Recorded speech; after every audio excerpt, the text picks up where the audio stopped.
Hi everyone, I'm Jonathan Reuning-Scherer. I'm the music director at Emanuel Lutheran Church, right across from the state capitol. I've been there for about 11 years. And Michelle, why don't you introduce yourself? I'm Michelle. I'm the current dean of the chapter of the AGO, and I am the music director at Trinity Episcopal Church on Sigourney Street, excuse me, as well as the music director for the Choir School of Hartford, which is an RSCM youth choir program. And Michelle, where were you in March when the pandemic hit?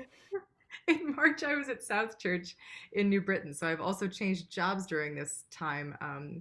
And with that has come a change of system for doing worship during this time. So it's been a lot. It's been a huge learning curve for both of us. Yeah, Yeah. that has been. Yeah, I just want to say when you sort of sent me the note about like, hey, can you talk to me about like what you've done during worship? I was like, actually, I think we should probably talk about what we've done during COVID because this was very much a joint experience. So, And I appreciate that. yeah, As is often the case, Jonathan, you have amazing ideas, and I'm really grateful for them. I have learned so much partnering with you. So maybe we should do this chronologically. Let's back it up to mid-March, March 13th. March Yeah. 13th. Right, Um, Friday, March 13th. That's when pretty much everyone, like every school, suddenly was like, "Hey, we're not going to show up next week." And sort of between, it seems like it was about 5 p.m. on Friday, March 13th, and Saturday the 14th at about 6 p.m. Every church sort of decided, "That's it. We're not going to get together." I mean, both yours and mine. And so I remember like thinking like that Saturday night, kind of like, well, what are we gonna do? Like, because I already had a bell choir set up to come like do a piece, and I was like, well, do we just do nothing? And I was like, nope, we're going to record it. That's what we're going to do. So I showed up on Sunday with my, at the time I had like a $200 video camera and I did have couple of good mics. And so sort of showed up and I just had my usual sort of core choir people show up. It was like 8 or 10 people. Because this is one of those like retrospective things. Because if you think now, it sounds like, oh my gosh, that is so dangerous having people standing next to each other and singing. And at the time, I mean, we assumed it was like most diseases, which is it's like contact or maybe coughing, not like deadly droplets in the air for multiple hours at a time, spreading over distances of 20 feet. do you remember Anyway, all of the hype about washing your hands? oh, It all the was hype, and I was like, it's and I all was about wrapped washing it your up with hands. like, yeah, Yeah. sanitizer and washing hands and all that. So anyway, on week one, I had so I had 10 singers and I had the mics, and our pastor showed up, and we literally like we did the service. It took us 3 hours to do it, but I was like, I just sort of went right into directing mode. I was like, okay, so first off, Wow. and at the time it was like, okay, Pastor Paul, can you like do the reading bits, and we'll all sit out here and like say the responses and then she like preached the sermon and we wait then she went away and then we spent another hour and a half like recording the bell choir, we getting the singers the different hymns and like stuff like that. And at the time it was like we had that one camera and the two mics were really good. I have a couple of Neumann Cam 84s that were really good high quality condensers. Anyway, and so then I went home and I was like, well, I guess it's time to learn about some video editing software. So luckily, I already had Final Cut Pro, which is kind of the Macintosh standard. And I was like, all right, I'm gonna figure this thing out. And so I did at least manage to figure out like I had to bring in the footage and make cuts. And then I was like, well, I guess now we need a YouTube account. But the church didn't have one, so I threw it up on my YouTube account, and we sent an email around. And so by Monday there was like a church service. There were murmurs and hushes. Definitely people knew that COVID existed and were Right. concerned about it. Um, I was an early denier. I thought, nah, that's not going to hit us. We're going to be fine. That's in China. Boy, was I wrong. And I remember I decided to play it safe that Thursday night. And so what I did was I moved choir rehearsal to a larger space and got our buildings guy to pull together every single extension cord in the church and all these lamps. And I spaced everybody really far apart. And I pulled these lamps together so that they could see their music. I had um, touch-free, like individually packaged snacks on a table. I had sanitizer everywhere, and we had what ended up being a shortened choir rehearsal because it was really frustrating musically for them to sing because they couldn't hear themselves at the time. We were doing the an Ola Yelu piece. We were doing the Bach Crucifixus. I mean, we were planning for Easter, Lent, Right. Holy Week stuff, and uh, and people were very annoyed by rehearsal that night. It was just annoying. You couldn't hear yourself very well. I got a lot of complaints. It just was not very musically satisfying, but we were doing what we thought was the right thing to do. Only And they knew what was coming. if Yeah. only we knew. Yeah. And then we were told on Saturday that church would be canceled, and we did not have a plan. And I gotta admit that for a few days, I did not immediately spring into action. I wallowed for a few days. It's like by Tuesday, yeah, I had you hooked, and we were going. Yep. By Like, Tuesday, we had a plan together. Do you want to tell briefly what that plan was? It involved one of our yeah, favorite well, audio luckily you engineers. had this great connection with a guy in New Haven, Teo, who like was a professional sound recording person, and I was like, you know what, I think we can sort of do this, but like this feels like this is a lot of work, and so I was like, he's going to be out of work. Maybe we can get your church and my wife's church, St. Matthew and Avon, and let's see if I just sort of came up with a number that I offered to him. I was like, how about can you come up and we're going to record in 3 different spaces, and we'll try to get like, well, initially it was like we'll just get 1 week's worth of material, and it was like it'll still be, we will a couple $100 per church, and record what we need, and then do the splicing together. And so that was we got together that Thursday, and each of us had like a 2-hour recording session, and Yeah. So initially, the sort of makeshift plan was to right. get us through Easter. So it was for a month. And so for 1 month, Teo, bless his heart, super wonderful person. I'll put his contact information in the description. So if you guys want to reach out to him, you absolutely should. I highly recommend him. Um, he came up from New Haven and brought all of his excellent gear and filmed the services and all the musical components, as well as recorded all the audio and then spliced it all together. He added text on screen. He rendered the whole thing. He uploaded it to YouTube. And Jonathan and I were treading water. And throughout that month, we kind of made a decision to learn how to do it, so that after that month was over, we could take it on ourselves. Um, Yeah, and I albeit, think that was one of the things that we really learned was like it was awesome having Teo, but it's different when you're actually inside of just any church, but in sort of this, our particular churches, because it's like, oh, actually we want things in this slightly different order. right, And right. and there was also that sort of like unknown, because Teo's awesome, but it would be like Saturday night, and we're like, oh, we don't have all the videos yet, and is it ready, and are we gonna get it there? Oh, it And that was was very stressful. kind of And stressful. it's one thing to record a concert, and it's another to record a church service. Well, yeah, I was thinking about like how our sort of progression changed pretty quickly in about an 8-week period, like from March to then sort of like thinking about Pentecost, middle of May, Right. where at week 4 we had Final Cut on your computer, and then eventually like we both had then because I'm at Yale, I had them buy a $1,600 camera, and then we went on Craigslist, and together we got another camera, and then we bought a second tripod, and then we were sort of like figuring out what other mics we had, and then I like, think oh, we it's can use worth, this soundboard. Like, I mean, it was just like, but yeah. the other thing I think was like so kind of that changed was that like it took us a couple of weeks to get out of the week to week mindset, because that's just how we function as church musicians. Like even if we plan ahead, it's sort of like, oh, well now we create this week's service, and so then we each started like, oh, actually, let's do like a 3-hour recording session with live singers, and we're gonna get like 4 or 5 weeks worth of material. So, in case it has not been clear yet, I think I need to make this clear. We have always been very close colleagues. I used to actually work for your wife's church. We became closer when I moved to Hartford and recognized that, hey, we're fellow music directors, and we have some great ideas that we share back and forth. When the pandemic hit, I live by myself. I'm single, I live by myself. Well, me and my cat. I did not have a pod. And we also realized that we needed help with all of this, that we could not do it by ourselves. So in March, we also made a pact to be in a pod together, which has remained such ever since. We are exclusively in a pact. It's me and Jonathan's wonderful family. He also has 2 fabulous kids who are great musicians as well. So for a lot of our hymn videos, we've actually done the vocals ourselves with the help of his family, which has been really great. This allows us to share gear. Almost all of our gear we've purchased with our own money. It has not come from the churches. That has only been a relatively recent thing, and only for me, I think, at this point.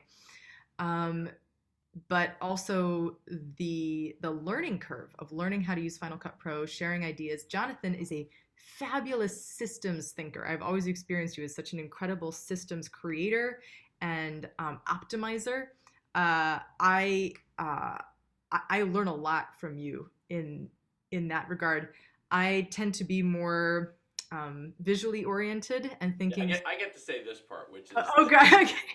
have an amazing visual sense. And I was thinking, like, not only it was like it's about shared work, but there's so Hmm. much about this experience that was like, it's the first time I've ever worked this closely with another church musician, like every single week. Yeah. And there were so many times when you would blow my mind, where I was just like, oh my gosh, I've never thought about that. And a huge area of that was the whole sort of realm of the visual, which is, as a musician, I mostly think about the oral. That's right.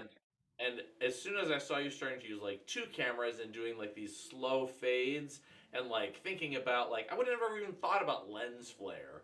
But as soon as you did, I was like, "Oh, you're right. That's really beautiful. It's kind of cool." Or to see like the way you would get kind of like this kind of soft, warm light coming through a window, and I was like, "Oh, that is just brilliant." I mean, I don't even call it stealing. It's just like it's been this awesome kind of creative shared brain. But you have an amazing visual sense that has totally opened my eyes. And I think that for all of us, that had to change because as a musician, like it's sort of other people's job to think about like the banners and cleaning up and the altar guild and all that kind of stuff. And now, I mean, you're the one who would point out I'd be recording stuff, and you're like, Jonathan, you have all this crap in the shot, like. It's like you threw your jacket over there, and there's like last week's music, and now like I look at every little pixel to sort of see like what's in the shot, and Right.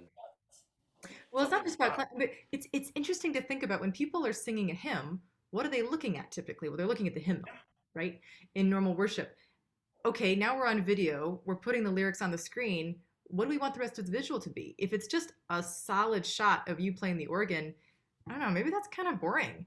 Um, Jonathan, you started doing all kinds of multi-camera shots simultaneously. So it would be a shot of your hands, like an aerial shot. Those are kind of cool. And then also a pedal shot. People love the pedal board shots. And then a wide shot of the chancel. And Scott also does this at St. John's for his series when he does organ recitals, and people really really enjoy it. So we kind of got into that, as well as the endless panned footage shots of slow pans of the beautiful stained glass and the pulpit and the lectern and the pews, and then you were the first one to get a drone. Why don't you tell the people about your drone? So I started. Well, actually, it's because you were doing all these like cool shots, and we would try to do like a slow pan up on our, on our tripods, and it was like okay, but it still would catch somewhere and it'd be like a little jerky. And we try to like zoom in, but the trouble is you like do this like even if you have a camera that does a 30 times zoom, as you're coming out, it loses focus, and then we're That's just right. like. Oh, so it's kind of unsatisfying. And you were like, "Oh, we're gonna build this whole track, and we're gonna like build a rail." And I was like, "Michelle, how the I hell are we forgot gonna about like that. yeah, I was like, how are we gonna like cart this around and like keep building? He's like, no, no, no, no, no.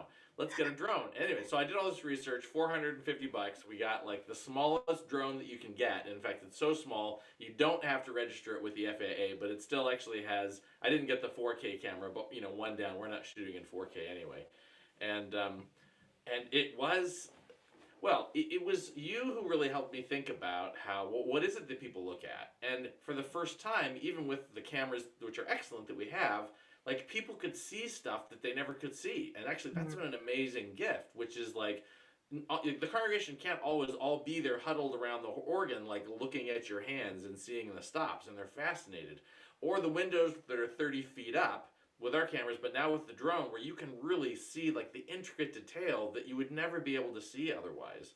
And even just this last week, we took the drone for the first time to my wife's church, and so we flew it up and we got all these great aerial shots outside of the church. And so, how many of us have actually seen our churches from like high up in the sky, or to be able to like move slowly next all the way up a tower? I remember taking it to South for the first time, and just to see all the detail on South's church going all the way up, and then to get like double the height of the church.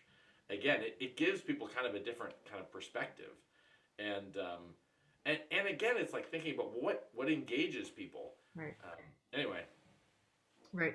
I think so, especially for the first few months of the pandemic when we still thought that it was a contact disease, right. we weren't thinking about aerosol spray yet. We, as musicians, also felt a tremendous responsibility to keep our section leaders employed and to provide them with income. So we would do these monster, we called them monster recording sessions. We'd give them all the music, scanned documents of the music ahead of time. And they would come in for 3, 4 hours often at a time. And we would just do anthem after anthem after anthem and hymn after hymn after hymn. Uh, we would spread the microphones really far apart. We would sanitize the microphones. We'd make sure that there were Lysol wipes everywhere. And we just filmed endlessly to just get as much. We also didn't know what was going to happen. We also didn't know if there'd be a time when we just like legally would not be able to step foot outside of our houses and go to church, for Yeah. example. Um, Right. Well, and that's when that whole ACDA thing came out, kind of right around May, June. And I mm, remember both of us looked at each other. We were like, "Wow, okay, so it just got that much harder." And that's right. that was at the point where we kind of went to like the next evolution, which was, and you inspired me to like, okay, so now you're going to set down a whole bunch of organ stuff, like just as if you're playing a hymn, and then you and the people in my family, we'd all huddle around the microphones and then add the vocals afterwards. And it's like we could have all gotten there and done it too, but the thing was that I needed like I couldn't play and sing bass, and I needed an alto, so, so we really did kind of have to like separate those two things. But there, like that really then changed again. Like then we had to learn in Logic Pro, like oh well now how do we what's a good amount of sort of reverb or sound, and you got me really thinking about that to sort of create the effect of being in the space. Mm, But I also feel like that was the like, okay, well now if the like obviously you don't want to just look at a shot of the keyboard, and at some point like okay, well how many times am I going to show the same window over and over again? And so that's when I think we started thinking about like that was right around then when I my daughter Stephanie I had her sing like all three parts of this contemporary song, and then sort of started masking her in, so it's like three of my daughter all at once singing. Or then we got all this cool footage out west where it was like when we're doing like all things bright and beautiful, all creatures great and small. And we had all this amazing footage of like, deer in the Rockies and like lions at a preserve and falcons flying, and it's been really interesting to hear like from people when I do get feedback. What do they love? They love the windows, they love seeing the organ, they do love seeing the drone shots of the church. One guy said to me, you know what, the thing I found most meaningful was when you got a shot on Capitol Avenue of a bus driving by. And it mm, was just like, I suddenly felt like I was there again, and I was there in like life happening. yeah. Let's talk about participation. The big conversation topic here regarding participation is, of course, virtual choirs, which everybody wants to talk about. Right. There are additional ways that we have asked our congregants to participate. In the more obvious ones, the submission of readings and of prayers and that sort of thing, guest sermons and whatnot, but also for our own music videos as well. Weeks when we may, on an Earth Sunday week, and we'll have people submit videos and pictures of their morning walk in Elizabeth Park, or the bouquet of flowers on their dining room table, or their gardens behind their houses. I didn't do this sort of thing, but I heard of other places that were doing animal blessings, and they would also have people submit videos and pictures of their pets, which we would otherwise never see in church. Um, what other ways can you talk about? I know you had some really interesting ideas with your congregation as well of ways that they were participating. Well, I think again we were just kind of like we would sort of listen to each other and kind of feed off of each other. I Yeah. mean, one thing that changed is in the virtual choir sense, suddenly it was like, well, how do we define a church now? Like, Right. usually you're bound by time and space. And so it's like, well, if you're a member of a church, it means I'm in this location at 10 o'clock on Sunday morning. And now suddenly it was like, I could have people from multiple time zones sending in stuff. And like, I've known people who like, they would just kind of church hop all morning long, especially people who are retired who love church, like did start at 9 o'clock their time, and they could go until 1, just jumping into different churches services around the country. And so one is that it totally redefined, well, who can participate. Now I have all kinds of former members who send me videos, and in a lot of ways the people who like were like our current members, we haven't really seen much of. So it's kind of Hmm. changed like who we are as a congregation. And also like to then think about like, well, when I'm doing collaborations, certainly there's like the virtual choir, but I ended up doing a lot of things where I had an awesome flute playing friend in Tennessee. So I would send her the piano part, she'd send me the flute part. We'd put it together. At her again, we did like this one cool thing where she actually did like a Doppler flute fantasy for two flutes. So she did one, and then she did the other, kind of on two sides of the room, and so it was like her playing with herself, and then disembodied piano, in the background. But I do think it's. I mean, and you and I have both talked a lot about like, so we can do all these virtual choirs, and I do have the sense that a lot of congregation people love seeing them, and to some extent, our people like seeing them. I've heard a whole lot of like, it is just not fun to like Mm. try to like to do the singing for a virtual choir. It's like a lot of takes. It's a lot of work. You don't get the camaraderie. You're working in isolation, and you don't feel like you sound very good. And I think that's been an interesting discussion because especially for I think both of us have people who primarily participate because of the music, and at this point when it's like there are people in my choir who I, even if I've reached out to them, I haven't heard really Yeah. anything from them since March. Right. Some of them grieving, some of them just uninterested, some of them hugely busy, but also like there's all of these sort of college students who suddenly ended up home, and now I'm getting all kinds of stuff from them. Mm. Mm. Maybe we should. What I are, was what are some go of the things? Sorry, what are some of the things that you've learned about your choir during this time? I think one of the really interesting things that we've talked about is that we actually had the chance to listen to every single one of our singers individually. And I think both of us discovered that there were people who I have perhaps um, overvalued who have a harder time on their own, but also there's some sleepers out there. There are a number of people who I might have dismissed, and that's because they don't necessarily have a lot of vocal power, but in the recorded context, they're actually amazing. They have excellent pitch and they have excellent rhythm and a great ability. It's a whole other skill set now for people to sort of use their minds and their brains to sort of sing in time and sing on pitch. I mean, both of us have done plenty of like shifting of people in time and pitch modification afterwards, but it makes me realize that whatever happens when we go back, I'm gonna like re-audition everybody and not like in or out, but just like I want to know you and your individual voice so that I don't make any assumptions about what gifts you're actually bringing to the table here. Yeah. From a psychological standpoint, I've often talked with musicians about the two different kinds of vulnerabilities regarding virtual choirs. The first vulnerability, which is the musical one, which is recording yourself either to a rehearsal track, which is some MIDI thing that you and I put together in Logic, um, sometimes even with a click, which is extra musically annoying. It's just not Right. musically fun to sing to, and by yourself, wearing one ear pod in and the other out, and just how lonely and raw that experience is. So that's that kind of vulnerability. But then there's also the tech vulnerability of a lot of our choir members, many of which are older in their 60s and 70s and even 80s for some of them, Right. who are still singing in choirs, and the the concept of recording yourself and then sending that video to us is really daunting.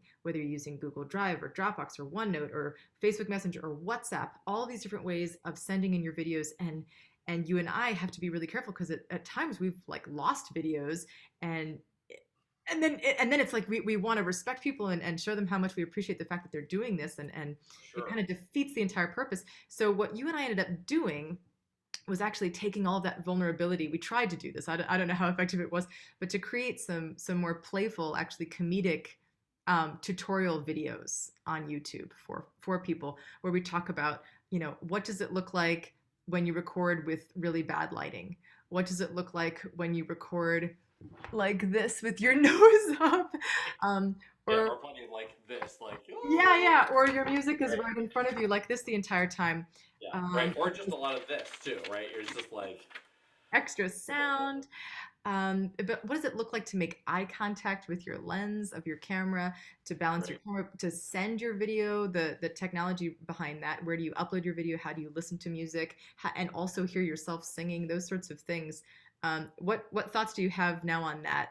Now that we're in January of 2021. Well, I think it's been interesting to see sort of how different kind of strata of not really age, but I would say probably psychological profile. Mm, People who are either embrace change or resistant to change. Everybody's had to change. I think both of us have had people who just have withdrawn, and they have not really wanted to participate in anything we've done. It's interesting, I hear you say the words like older, younger. I have not found any relationship between age and technological savvy. I've gotten plenty of videos from teenagers that are like crackly That's right. microphones and like terrible lighting and bad things, and plenty of like 70, 80 year olds who like they've got the time. They like do 20 takes and they That's like right. figure it out. And to sort of look at the people who themselves sort of start to think about, visually how they look. Again, as you know, we've had a lot of conversations about like how I dress or what I look like. I learned so much from you thinking about like how I present myself, how I look, but also what I notice in other people. I just wouldn't have paid attention to that before. I Mhm. just, I didn't really care how they looked. I was just thinking about how they sounded. And even now, I'm not necessarily more inclined to like have everyone wear a choir robe all the time. We're just not that kind of a place. But to think about like what a face communicates, Mm. for sure. I think uh, absolutely it was super helpful to have that kind of playful spirit because it's very easy. You and I have both had. We were both pretty close to kind of mental breakdowns. We not luckily not at the same time ever, but we, both of us had our weeks where we were just absolutely burned out because both of us were. I mean, I'm in what's theoretically a half-time position, and it's been 40 to 50 hours a week since March. Yeah. And for both of us to then, I mean, at times change how we were doing things because I was thinking about that progression, which is, sort of like, well, week one was we'll record live with the people. And then when we couldn't sing together, well, then it expanded. Multiple cameras, lots of shots, different, like, cool, like, things. Then we really can't record with anybody who's not in our pod. Okay, so now we're going to separate that. And that added, like, another 30% to the entire process time-wise because of all the extra layers. And that was about then, May is when we're like, we're going to try our first virtual choir thing, kind of early June. And so, and again, we did like together at first, and then over time, sort of thinking, well, sometimes less is more. We don't really want 30 people. Mm. And also, then for both of us to sort of like think about artistic integrity versus trying to create a positive, inclusive experience. We both had to make choices about like how much volume do you give to particular singers. Both of us had ended up adding extra vocals onto the back of like the people that you're actually seeing on the screen. And people for whom sometimes we can adjust every pitch. Well, so is that actually them singing if I've adjusted every single one of their pitches along the way? But Right. maybe more close in, important is that visually they are included in what is this virtual group. And Mm. so because there's also this kind of change of expectation because we have a certain level of what we expect quality wise if it's in an online medium versus what happens live. And Mm. so, we both had to adjust to that. Anyway, then, for both of us thinking like, well, it feels like the next big change is as we've actually both moved back towards being more live again. And whether it was like people just coming to our sanctuary. One of the things that we did is I bought another $1,200 worth of gear to get like outside sound systems. So we sort of set up the parking lot where we just sprayed little doves at like 12-foot centers, and people could sort of come with their chairs, and so we do an outside worship service, weather permitting, which was, I mean, it was good. People enjoyed it, but it wasn't like 150 people showed up. It was 30, Right. something like that. And now that we have 3 months of watching area high school choirs safely sing together inside of large spaces with masks at great distances for short periods of time, and that so far at least, I mean, the data we're getting is that there's not transmission if you're actually observing those safety protocols. So that like just this last, we've both been able to like actually have like live singing things where I'll have like between 3 and 8 musicians spread out in masks inside a large space where we can now actually kind of record together. I mean, one of the we did that huge we did Bach Cantata. What is it? It's 50, I think. Bach Cantata. No, 50. No, I thought it was 140. 140 is Bach Oh, Cantata. no, that was the one from last year. Never mind. Yeah. Yeah, yeah. Uh, Anyway, Cantata 51, I we think, did do is a Bach cantata. yeah, Yes. it's so right. Anyway, which is like I was like, okay, solo soprano, one wind player, and like a string quartet, and then continuo. And so to there again, like to have a partnership of South plus Emanuel plus St. Matthew's, where three churches all kicked in $500, and we were able to basically have three recording sessions where we recorded all of Bach Cantata 51 with an awesome soprano, professional string quartet. We did it live outside at St. Matthew's at an outdoor worship service. And then we got a great recording there at South. And at the same time, we used that sort of those string players to like be the basis of two different virtual choir pieces, as well as an entire kind of setting of Holden Evening Prayer. So that was one of those like one of the best $1,500 we've ever spent, and it was $500 a church. That's right. And so like there's one of the best things I think to come out of this time is that because the church walls are down and we don't all have to be at this, in different places at 10 o'clock. Like you and I would never be able to like sing for each other, play for each other, or to have three churches kind of share the same musical experience across, different platforms. That has been amazing, actually, I think. And I am still thinking already, like, well, when we get done, it's like, I mean, you and I have certainly pissed each other off plenty over the last 9 months. And at the same time, I'm not fearful of like the end of this, but I'm certainly not gonna like forget. I don't want to just go back to the way things were before. There's no part of me that just wants to go back to church exactly as it was before all of Go these back things. to normal, right? Yeah, I mean, because like the collaborative power of what we can do is immense. And to that end comes, with great power comes great responsibility, as we know, but also with the digital age comes uh, the lack of hiding places. Um, if you want to attend worship at the Washington National Cathedral on Sunday, you can attend worship at Washington. So, what makes people want to attend their church still when you can attend anywhere on a Sunday morning during COVID? What can make it personal for folks? That has been a really interesting thing to think about. We would be remiss if we also didn't talk about some of your really creative ideas. You have a passion for bell choirs and bell music that I have learned a lot from, which you have found to be a great COVID activity as there's no singing involved. People are able to spread out and play with, I mean, with gloves on, Right. masks on.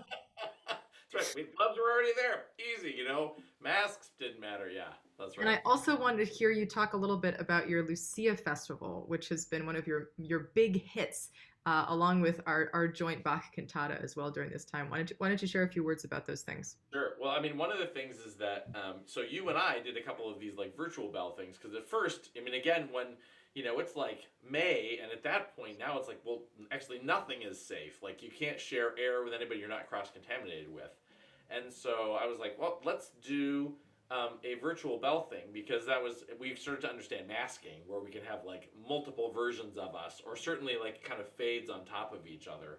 And so we took a bell piece, and between the two of us, we played all of what usually would be 14 spots in a bell choir.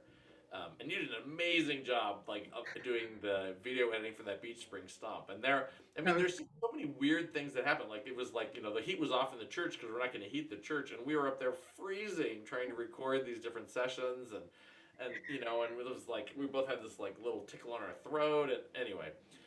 You did some amazing stuff with that, and we did do actually two different virtual bell choir pieces, which was cool. Again, like both of us could bring ringers from our churches, and luckily South had extra bells, so we literally dropped bells off at people's houses, and then they recorded themselves just on their part. And wasn't it cute when you got people sending in videos of themselves ringing bells? They put their gloves on, they're in their kitchen, the oven's right behind them, and they're ringing. Totally. Yeah, that's right. And it was and it actually worked out great. I mean, one of the things I've learned about bells over the years, they record much better than like singers. That kind of purity of sound, even if the mic is sort of you still get a really nice sound, and that worked out fine. So also, again, as it became clear, like, oh, actually, when people are together, wearing masks and distanced far apart and observing safety protocols, okay, then actually it's safe to be together. So we set up our kind of big parish hall with tables at 12-foot spacings, and I would just sort of put out the bells beforehand, and we put a pair of microphones right in the middle, and we just make like a giant oval. So it's been fun to actually have a couple of times where we'll actually be able to record live. There again, it's sort of different because like in usual times, it would be like, well, we'll rehearse for 2 or 3 weeks and then we'll like perform like the whole piece. Now it's like, okay, I'm sending you the music beforehand. I would mark it all up and then say like, okay, we're gonna practice for an hour, and then literally the recording is we're gonna go until we totally fall apart, and then we're gonna stop and regroup and continue from there on. And so, like, we would still like just for fun play the whole piece beginning to end once for ourselves, and it sounded terrible, terrible. But over those takes, we got enough that we could sort of splice together like a good version of that bell piece. So, like there again, it has totally transformed the way music happens in time. Mm, But at the same time, people loved getting together. They've been so appreciative of like just to get together and try things out. that's right. There again, I think the bell choir it was an interesting thing because only about 30% of who used to be in my bell choir has actually been showing up. Like what makes up the rest of it is well, you and anybody you bring and random friends of ours who like usually would be too busy, but now they're home. College kids who are home, my kids who are home, friends of ours who, they're like, our friend Hillary, who would usually be on Broadway in New York, she's stuck at home. And so it reminds me of what I hear about the 1930s being, where there are these pictures of all of our choirs that were enormous. They had like 300 people in them, and they were all under the age of 30 because it was the social thing you could do. Right. And now again, it's sort of like, wait, what are we gonna do besides watch Netflix? Well, actually, it's safe to get together at a distance, wearing masks, and we can like ring bells. And Mm, mm. And it's just fun. And yeah, it's fun. It's there's no ridiculous. screen required. And people are Yeah, so thirsty for that. yeah. They're so thirsty for that. Tell the folks about your Lucia Festival because this is truly unique. Oh, thank you. We so for 107 years, Emanuel Lutheran Church, which is of Swedish heritage, has done a Lucia Festival, Saint Lucia, Santa Lucia. And it's a huge deal in Sweden if you don't know about this. And it happens on December 14th, 15th every year, St. Lucia Day. In most years, we start rehearsing about September-ish, and it's always put on by the youth of the church. Usually it's 6-year-olds through, and then you're kind of done when you finish high school. And even with its sort of decline in popularity over the years, it's still one of the biggest things we have every year. Usually 300 to 500 people show up on the first Friday in December. Mm, Obviously we couldn't do that this year, and I was like, I am not going to be the guy who gets blamed for like missing a year of the St. Lucia Festival. It's been getting so long. It was going during the last pandemic, and so what we decided to do was to create a virtual experience. So basically planning happened on Sunday and it was finished by Saturday, and we managed to put together a 45-minute virtual Lucia Festival where I started actually by laying down sort of just like what was going to be like the stem tracks for everyone to sing along to. And then I grabbed a couple of extra former Lucia singers who were like actually sort of out of college just to like add a little extra vocal oomph to it. We recorded them Sunday. I sent around everyone's instructions, and so we had a 3-hour sort of recording event on a Wednesday where I would run people through a music room with masks, like one at a time, just recording their part on their particular track. Then we went outside with masks and had people sort of like everyone watching everyone kind of march in, do the procession, and So sent you a couple recorded of the audio separately with them right. actually concentrating, listening to the audio and recording as best as they could Right. with you wearing a mask. And then they got dressed and costumed because this is a whole costumed pageant type thing. And then they went outside where I was helping your daughter and we had a bunch of cameras set that were covered in towels because it's kind of sort of snowing and Oh, lights and everything. It was outside so that it safely they could be without a mask at a distance. And they were essentially lip syncing to the pieces that they had just recorded audio for. yeah. And then we did elaborate processionals in and out of the church with drones and multiple cameras and all kinds of lighting and Right. marching and Yeah, oh, and it was a great opportunity just to try different things. So I had one virtual choir piece where former members of Lucia over the last 100 years sort of sang along to Hosiana, this sort of famous, literally Hosanna to the Son of David in Mm. Swedish. And anyway, I had a fun time just masking their faces into one of our big stained glass windows. And so, like my coolest, oldest, bald-headed guy, he became Baby Jesus, and and we sent two of the cast young women home with like essentially I said, look, here's a whole song that's about these elves who come out in the middle of the night and kind of sneak food and do that. Look at the words and dream up whatever you can. They did amazing things. It was hilarious to see what they put together. And so, and then again, I was able to have my daughter Stephanie do this quite lovely trio of O Mhm. Holy Night with some kind of really tight harmony with herself, just with a single candle. Like she was sort of illuminated just with one candle and sort of three of her together. So um, um, it's had more views than any other thing we put up. Not much by any standard of YouTube or TikTok or anything, but for us it was 1,500 views, which was like 4 to 5 times the views of anything else we've gotten. And I've had some lovely comments from people in Sweden who actually got to see it. And Wow. there again, it was like the people have been sending it to their family members, you know, miles and decades away. Right. So people who haven't been able to come for decades suddenly could participate again. And on that note, for our virtual choirs, of which we have done many, the two of us during this time, for a while we were doing one every week, which was super time consuming because just the virtual choir component itself could often be 15 to 20 hours Yeah, on top of another 30 hours of video edits for a full that's right. feature length hour long worship service. So we're talking between 40 and 60, 70 hours. A Pentecost service, that was 70 hours that we Yeah. clocked at. And both us, I mean, we were just exhausted after You it. cracked first, and I cracked the week after. Yeah. Yeah, yeah. So I cracked first and then you cracked the week after. right, Um, but but you have had submissions to your virtual choir, to our virtual choir things from people from your parents in California, from people in Washington State, from people all over the country, some of whom used to sing in your choir but no longer can, but can still participate in this way. It's been really interesting to have that involvement as well. there again, I just think it makes me rethink like, well, what are the how are we going to define church after this? Because not Right. only you can go everywhere and we're competing with everywhere, but you can actually participate everywhere. It gets back to the whole question of like, well, what actually makes people feel like that this is their congregation? Obviously, seeing things they're familiar with, the windows, the people, hearing music that's familiar to them, but also both of us, I was just thinking that, because part of that, like 50 to 70 hours, we're like, we just can't keep doing this. And so we started doing a lot more sharing. Like you would put these amazing organ preludes together. I was like, great, I'm just going to put that in my video. And every single person who has seen them has said, oh, I love getting to see the inside of other places. And I Mm. think there again, it was sort of a balance. I mean, at Emmanuel, we try to do kind of 2/3 traditional and 1/3 contemporary, whatever that means. But like to sort of have like 20% of every week being from somewhere else, I hear no complaints and actually only excitement. So Um, that really challenges our assumption that we are competing as different churches. yeah, We're right, really not. We're right. really not.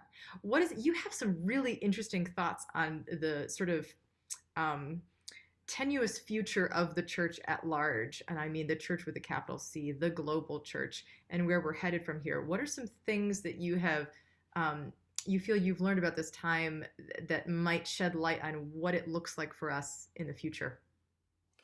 When we were in May, one of the things that I said to you was like, I feel terrible that this is a pandemic, but I haven't been this mentally stimulated in a decade Mm, because there was so much to think about. And one of the things that I thought was maybe there's really a market for a completely virtual church experience mm, because I was getting letters from and notes from people, letters, I was getting email from people in Ohio, in Canada, in California, in Texas saying, we love what you're putting together.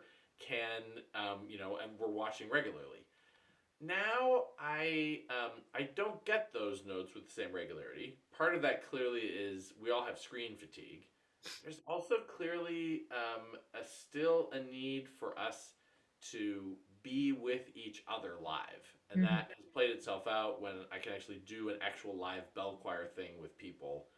Um, at the same time, I know that there is a segment of our population that continues to appreciate the videos that we're putting together. And I feel like my parents are more connected to what their grandkids are doing than they have been in a long time because their grandkids show up in videos every week. And everything it sort of is happening online, and so events that they could never come to, well, now they get to come to all of them because they're all online. I think part of what you're thinking though is that all of us, if we're in any kind of mainline denomination, and here in New England, all of our churches are shrinking. Yeah. None of us are the size that we were a decade, 2 decades, 5 decades ago. And I hope, just as you and I have done a lot of collaboration, that we can continue to unthink what a church has to be. Um, Mm. and um, I think about very difficult points in the history of humanity where destruction happens, and there's nothing good about the destruction itself, but there's often amazing rebirth that happens on the other side of that. When a forest gets burned down, that's what allows the new growth. That's I right. remember visiting Italy and seeing places after World War II that were unaffected, and it was very difficult to try to do any kind of urban planning when you have 2,000 years of history that you're trying to like work around. Ooh. Utterly destructive for Germany, but amazing to see some of the urban planning possibilities when you had a clean slate. For us, a lot of what we've been doing, thinking about, like, well, we have fewer people in our choirs, and there are fewer people coming to church, and our budgets are shrinking. I anticipate that our attendance will be about half what it was when we come back, and I don't see any big jump coming out of that. At the Mm. same time, because you and I have been working so closely together, I don't see any reason that at least a quarter of the time that our choirs are a single entity. Where even before this, I had an arrangement with your predecessor at Trinity where the choristers would come once a month to Emanuel, and periodically, and like for example, if he sent me like his choristers, I would send him my section leaders. And Mm. several times then during the year, I would send him all my singers, and he would send me all his singers. And it's like, look, I can totally do a Sunday with a soloist. I don't have to have a choir there all the time. But for us to continue that process of kind of sharing resources, Right. ultimately, I think for churches everywhere, it's going to mean we're going to have to look hard at our budgets and our walls. Right now, about 2/3 of the Lutheran churches in the Greater Hartford Conference are without a pastor, and at least 2/3 of those probably don't have the budget to hire another full-time pastor, which means this pandemic, I think, is just going to um, precipitate the process towards consolidation, which to me is not about death, but the possibility of rebirth and the next new thing. Mm. Um, and I also think just in the same way that um, platforms like Twitter or different online chat rooms allow people to sort of go find like-minded people, sometimes to the detriment, I think, of society, because it's easy to find your niche of people who just think like you and you never get challenged. At the same time, having been blown into this online arena, I feel like there's a network of people who are attracted to the kind of worship experience that we're creating. And in some ways, people that were coming to Emmanuel, I think they found better fits other places. What's not to rejoice in that? Um, I don't know. What are some of the things you're thinking about, as well as like what church looks like on the other side of this? Maybe you should say a little bit about like what's next for you, given that you're like at like the first couple of weeks of that. Yeah. So any one of these questions, as you and I both know, could turn it easily into 4 hour long talks. There's so much richness, and what I think both of us can agree are extremely necessary questions for us to be asking at this point. Yeah. You and I are in slightly different places in our career. I'm 30 years old. You're a couple of years older than me, and I am looking at, I do this as my main profession. You also, because you have 500 brains, also happen to on the side teach at Yale as a full-time lecturer of statistics. I hope to be employed in the church for the next 35 years at least. Yeah. And this is what all of my training is in, and this is what I hope to be doing. I think you bring up some really excellent points. There's many different scales that we can think about. There's the most immediate scale of like our specific music ministry, and then the church that we serve, and then the area in which we're serving, and then the church at large. Uh, Many immediate points that come to my mind, just kind of off the cuff. I think about how for years and in every single church I've ever served, social media has been on the additional business Yeah. category for every single committee meeting, session meeting, diaconate, council, you name it. It has always been pushed to the side. Ah, yeah, well, I guess we should probably hire someone to do that eventually. It's no longer optional. Right. If you don't have a web presence, you don't exist. It is when online is the only way to consume your worship experience, it is no longer optional. You and I have often just become the de facto social media people for our respective institutions because none of that existed. And we also, our egos and sense of artistic identity were wrapped up in it too, where we would create these things and then want to share them and have to then do the education of here's how you interact with them and why does it matter if you interact with them. Here's why it matters if you like a video, if you comment on a video, if you share that video. Here's what happens when you post it to your personal Facebook and write a couple sentences about it instead of just okay, I'll watch it and I'll like it on YouTube. That makes a huge difference. And this may be already very clear for people kind of within this industry or who consume a ton of online media. For a lot of other people, and I'm not saying specifically of the older demographic, but certainly there maybe is a bit more who just don't do this as much. It is foreign. So we've had to write multiple articles and have this conversation with our coworkers about this, with our church staffs. In terms of what does it mean to be a choir? What is the definition of a church choir? There are churches that are blessed and also cursed with massive endowments and are able to hire out singers, a lot of singers.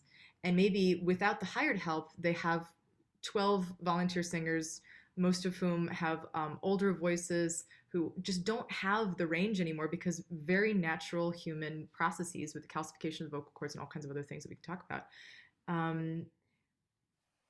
What does it look like to create musical experiences for people to participate in instead of it just being a worship show? What has artistic integrity? How to incorporate more diverse music in ways that are approachable and respectful, and what is the identity of the church within the world? How can we really step outside of our walls? This is a conversation that we've been having for decades, but what does it look like? You have done some amazing things. I think about, for example, you chose a piece that had to do with building and the harvest and sowing seeds and stuff like that. And you had Stephanie sing it from a gigantic, what was it, like a forklift or a tractor or something on your street. This backhoe, yeah, right. Yeah, yeah. And it was fabulous. How was that not worship music, right? For Pentecost, we were really getting into all kinds of video stuff at that point. And we did all kinds of layering of ourselves singing on top of drums, on top of keyboard stuff and all kinds of extra things. And we were all wearing red, and we asked people to send in pictures of themselves wearing red, so it was very Pentecostal. And we just, one of the things we got during one of the pieces of music was a little snippet of your wife Julie with a red scarf and just waving this red scarf around in the wind. It happened to be a very windy day. Yeah. Which I think was pretty special. It was one of the best moments. Well, and partly what made it the best moment, though, was that you put her in at half speed. Like, when she was doing it, like herself, it was sort of like, woo! But then suddenly it was like, oh, that really feels like the breath of the Spirit. Like, right. With kind of slow motion and turning. It was brilliant. I mean, that was, she did the move, but you made the video happen. And so... But it's interesting thinking of, I thank you for that, but it's interesting thinking about how people are experiencing spiritual meaning during this time. What is actually connecting with them? Maybe it's no longer, I mean, not to say that it's not the beautiful altars and the stained glass and the beautiful pews and the gorgeous wooden whatever. It's also the tractor on your street. It's also the moving scarf at half speed in the wind. That's right. Those are some interesting questions. And then it's also, there's a whole other conversation about what it means to participate in church and how we're experiencing things. And like, does something have meaning if only 10 people like it? Right? Yeah, I think this has really gotten us to the sort of like where two or three are gathered. Uh, Right. you and I have both had,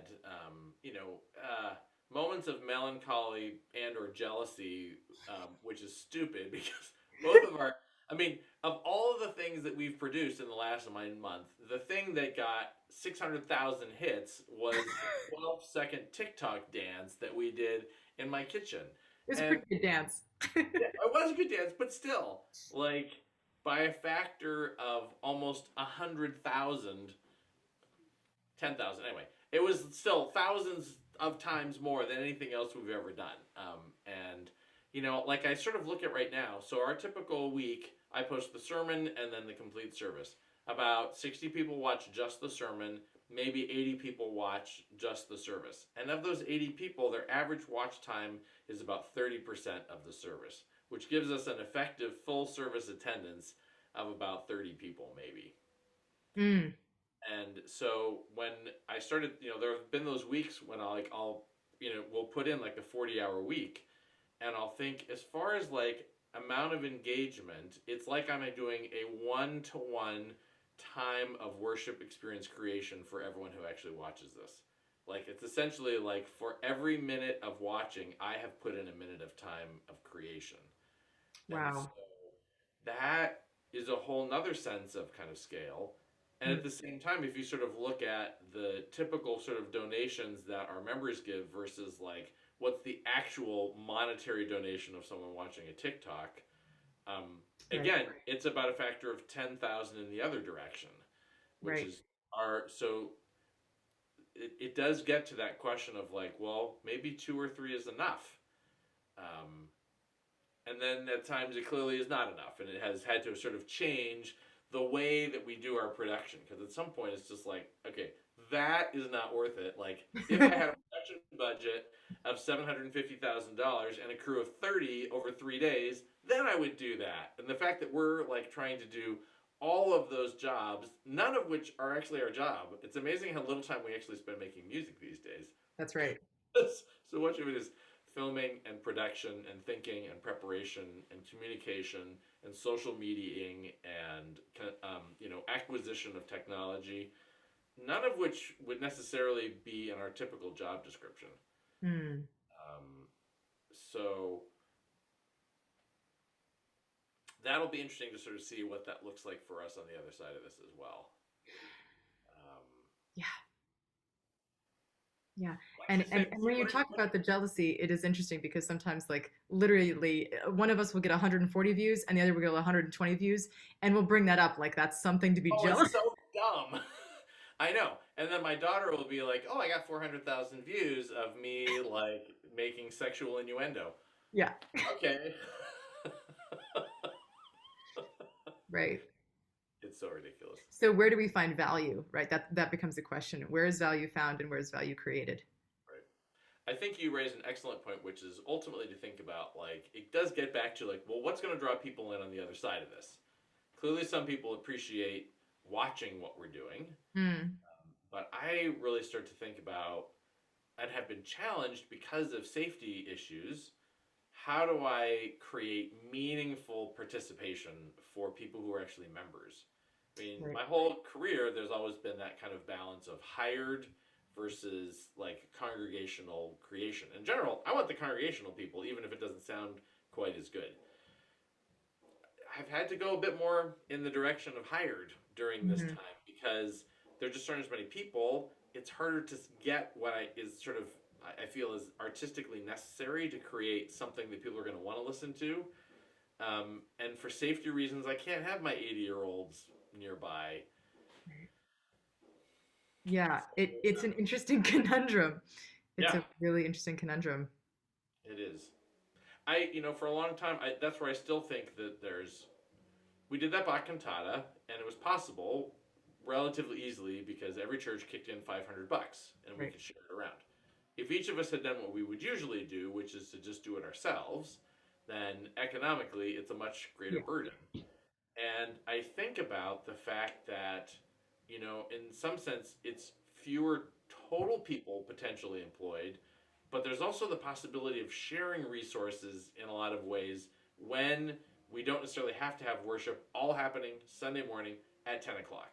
Mm. Because now, I mean, there have been times that, for example, like each of us has been like, well, actually, I'm not doing anything at my usual worship time. Do you want some help? Yeah. So, like, whether it's you're trying to do a recording or a live thing, or you coming to me, like, there was times you had your video up, and I was like, hey, we're outside this Sunday. You want to come sing? And so you would like come and sing and play, and that was cool. Which ties back to our point earlier, which is that we're not in competition with each other as musicians. Right. In order for any of us to survive, not just COVID, but the future of what it means to be church, we have to join forces and recognize that truth, Yeah. especially as musicians. And that's where I think about, like, for example, like a choir that lives between three congregations, Mm, and that by creating an experience that is musically fulfilling for all of those people, like it's not like well, I have sopranos and you have tenors and Julie's got a couple of basses. right. Like, oh no, we have a choir now and we actually enjoy being together, and because ultimately I think like, well, what draws people to church? Hmm. Their the gospel, their spirituality. I think even more it's the community. And Mm, so what does it mean to create meaningful community even as we have sort of dwindling counts, and also to create a spiritual experience that is meaningful to people, and that is going to involve some death of what was. which Like, is sometimes the most faithful thing is to I allow agree. that death. And so, like, those parts of this pandemic, I'm grateful for, Mm. because it has made it easier for some things that I've been trying to help die for a long time. They just died. And that has certainly been true for my wife, too. I mean, Are you able some to name her, any of those? sure. So, certainly for my wife, Julie, there was a certain reluctance to embrace some newer styles of music Ah, or to embrace different instrumentation. Well, if you're just showing a video of some other church doing it, one is it's like, well, that's not really us, it's like them. But then it's like okay to say like, actually, I kind of like that. It was kind of yeah. cool. And for people to be able to like, oh well, maybe we could do that afterwards. Mm. Well, actually, that wasn't so bad. Or to be able to sort of see inside other people's spaces, and people are like, oh, actually, we could do that visually interesting thing that we Mm. might not have done before. And in our case, I think I think it's going to change the time and nature of our worship services. Some changes I've been trying to make for a while about, sort of what was happening at one very small service. That service is going to be gone by the time we come back. It'll make it easier to kind of think about how we redo our relatively large space, a lot of which is unused, Mm. because because now things, the sort of like the sacred places where we have to save the space for this. Most of what was our Sunday school building has basically turned into a giant food warehouse, because we're the only food pantry that's open on a Sunday, and where a Wow. lot of places shut down. There's now about 200 families a week that are being served through there. So again, Sunday school classrooms used for 19 minutes once a week. Terrible stewardship of space. Mm. Now, I think on the other side of this, it'll be easier to have the conversation of actually all of those should be offices for various nonprofit organizations, and the kids can like double up for their 17 minutes, or we'll use a couple other like Wow. multi-use spaces. The chapel again used for 47 minutes one time a week. Let's move the pews around. Still have it feel like a worshipful space, but it can be a great community center where we can do yoga or have music together for kids and have good council meetings. We'll actually get some good AV equipment in there. Like let's actually use this as an opportunity to transform what our spaces look like as well. Because I think for us as the church, just as it's going to be true for all of like companies and offices, like Mm. where there was, for example, slow motion towards letting people work at home, companies are like, wait, productivity's up, costs down, let's do it. Yeah. And so I think it's frankly a chance for us to start to envision, it's a great opportunity. Like, well, what do we want to come? Not to, how do we get back as fast as possible to what we were before, but how do we become the next thing? May we be brave enough to embrace it. May we indeed. What I don't much like with all of our videos, I don't know who's going to watch this. I don't know how many people are going to watch this, whether or not they're going to interact with it. Um, but there's a chance that other musicians might be watching this, musicians from churches of all different sizes and different kinds of resources. Uh, do you have any advice for them? I don't know if I would say advice, but I can certainly just reflect on, what have you and I learned? One is to recognize the fact that I always forget this wrong, but anyway, it's like this. There's a Chinese character for like sort of crisis, which is two characters, one of which is danger, and the other is opportunity, and that Mm, crisis is those two things at once. I'm grateful for the crisis because it meant that I learned a ton about audio video editing. It's going to make me think about the visual aspect of everything that I do. It's forced me to like be able to have conversations and to think about what worship will mean. But what does that mean as far as like advice? Take risks. You and I have had plenty of failures during this, and a huge number of successes too. And a lot of the failures were simply like, oh, good idea, way too hard, beyond our capacity to actually do this all the time. Or like, oh, let's do this. Didn't communicate that right. Now people are pissed at us because they didn't understand, but it was still worth it. Like it opened up that sort of dialogue. The biggest thing I think is to say, use this as an opportunity for all of us in the AGO not to think of ourselves in isolation. And regardless of whether we are full time musicians or half time musicians or 4 hours a week paid $117 a week, um, there are opportunities for collaboration and, frankly, a great, and not just like tell me a piece that you learned, but like let's actually think about how we create art and meaning together and actually have this be a collaborative journey at all times, not just like the occasional let's have a drink and share our great idea so we can feel good about ourselves. um, I was remembering when there were times working with my wife. She was a little like, well, what do we have to offer?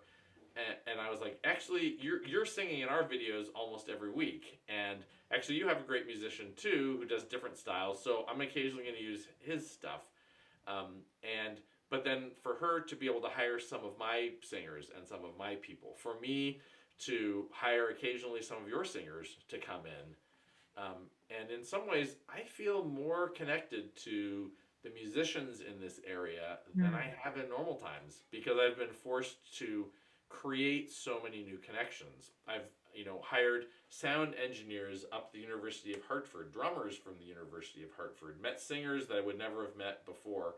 People who I would assumed would be too busy to want to do some of the stuff that I was doing have been delighted to come and participate.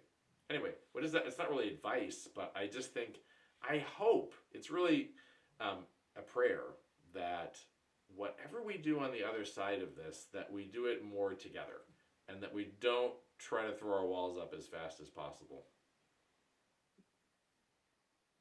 What's your advice? mm. You stole my advice. No, sorry, I'm just taking that in. That was really beautifully put. That was really beautifully put. I would have to agree. And one of the things that on a personal level I have struggled with during this time is challenging the singularity of my ideas and having to recognize that for anything to fly, it requires multiple people bringing their gifts to the table. And what is more valuable in church than people lifting up their gifts. I mean, isn't that what we talk about all the time? um, why don't we also do that? Why can't we also be examples of that, of the sharing of our own gifts? Uh, on a practical note, you have a fabulous space for more contemporary music, and and you have a great and very tasteful drummer, who's also your son. But you've got a couple of them that you cycle through as well when he's in school, and you've got some cool guitarists, and you've got bongo drums, and we've been able to do some cool world music and gospel music, and I know contemporary Christian music has a bad reputation, but some really very tasteful pieces of diverse repertoire there that I would have a harder time doing at Trinity Episcopal Church, which is where I'm at now. We at Trinity are more blessed with a more resonant space acoustically, and Space. gosh, Oh, we would be so thrilled to share it, for choral opportunities with you guys, and with your rich choral program that you have at Emmanuel as well, and to combine forces, recognizing that, man, our adult choirs with 8 to 12 people in them could really benefit from a collaboration. yeah. Uh, and that if you were an island as a church, that is not necessarily a trophy to hold up, but rather uh, an hourglass.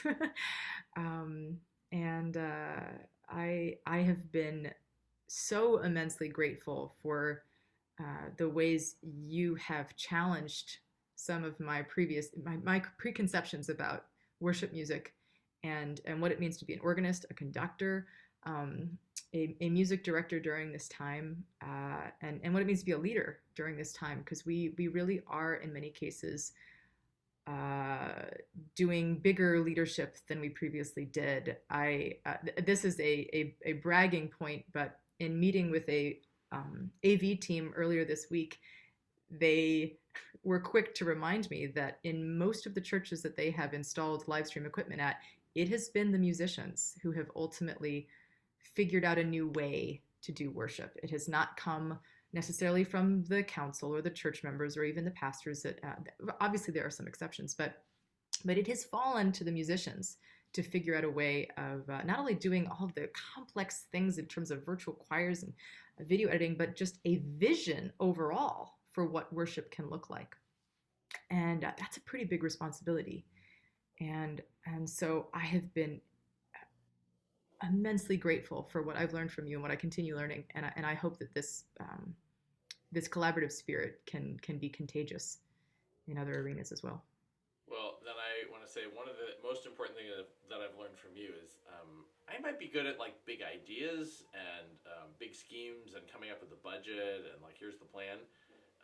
But you continually, not only I've talked about the kind of the visual sense of what you bring to your artistic sensibility, but you really think about the humanity of the people involved. And I have appreciated when we have a tense recording session, and I'm starting to get a little frustrated, that you lighten the moment, or that you were the one who really recognized much more than I did, that people are going to have a hard time with this whole virtual choir thing, and we need to have some compassion towards them to help them feel Mm. better about this, rather than me just thinking about like, okay, well I'll go fix that technical thing. Because frankly, I think for most of our choirs, certainly, the number one reason they participate is not the music, it's the community of people that are created in that environment. And so I thank you for continuing to remind me about that. And that, again, is one of the gifts of sort of having walls come down, is to just finally get to sort of really look inside each other's spaces, to get to like work so closely with you, but also with other musicians as well, and That's to great. sort of like hear what they're doing, talk with them, experience their music. I mean, certainly just like seeing what Scott is doing over at St. John's, I'll listen to a piece and I'm like, oh, that's cool. I want to go learn that piece. Yeah. waiting to see like what's happening. I mean, because there are those Sundays when you and I will just like let's just go church hopping and see what everybody else is doing. Right. Go to see what's happening in Emmanuel Congregational, what's going on at Asylum, but also like what's happening at some of our smaller churches in the area. That's right. And not only what's happening around here, so what are they doing in Fargo, North Dakota? Let's go find out. Yeah. Well, I say thank you, Michelle, for excellent questions. It's been an awesome dialogue. Even though we talk about this all the time, it's great to have an opportunity to actually kind of sort of more formalize this. And I don't want to say thank you for your leadership of the AGO, but best wishes and lots of support from all of us for what you're going to be doing over the next few years. Thank you, Jonathan. That means a lot.